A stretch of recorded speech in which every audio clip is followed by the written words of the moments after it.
One of the things I get a lot is when I talk to C-level executives from organizations and I talk about my balanced leadership programs, the first sentence is, I hire the very best people, irrespective of what their gender or what their race is.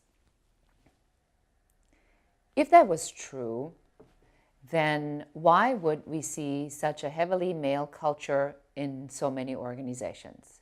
Sometimes it leaves women no choice other than to do what Susan Fowler did for Uber.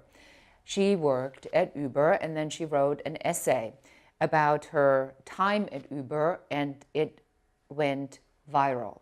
As a result of it, there was an internal investigation by Uber, which was due to a lot of the public pressure. And you remember that, Travis, the CEO, had gone bonkers at this very moment in time as well. So it was like a perfect storm for Uber.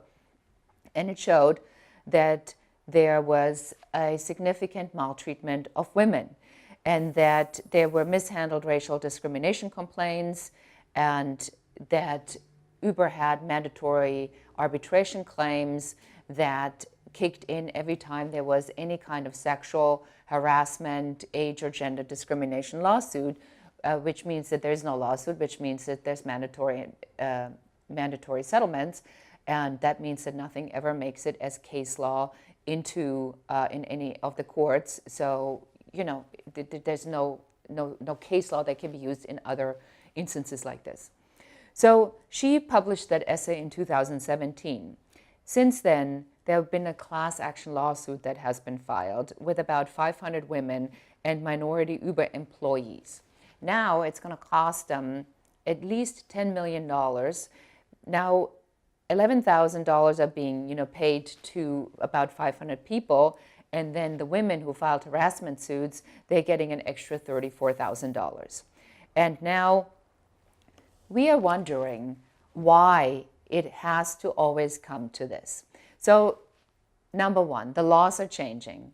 If you are in an organization where this is going on and the organization willfully doesn't do anything about it, it's going to get really, really expensive. Number two, if you're an organization that knows about this and doesn't do anything about it when something like this happens, Uber lost over $1 billion within 1 week after this perfect storm of disaster first surfaced. It's costing you a lot of money. The public negative value, your public scorecard, really goes in the toilet. So you have two choices in your business. You can either wait until you need to take the Band-Aids out and you put a Band-Aid over the wound.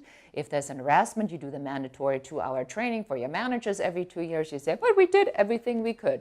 But in reality, what's really going to cost you is inaction, not getting in front of the problem. So I encourage you to really look at your policies that are surrounding discrimination, around harassment, around equality, around diversity, how women are treated, how minorities are treated, how your hiring process is. Is it fair and is it equal? Because I guarantee you one thing, what we are seeing right now, these record settlements, is just the beginning. This isn't even the tip of the iceberg. The numbers are going to go up, and it's going to cost you, if you don't step into action, a lot more money. If you would like to have a conversation about balanced leadership and see what you can do in your company to get you ahead of it, please contact us. We are a company that's specialized in training in balanced leadership, bringing these programs into organization. My name is Beate Gillette. I am the founder of the Women's Code. Thank you for watching.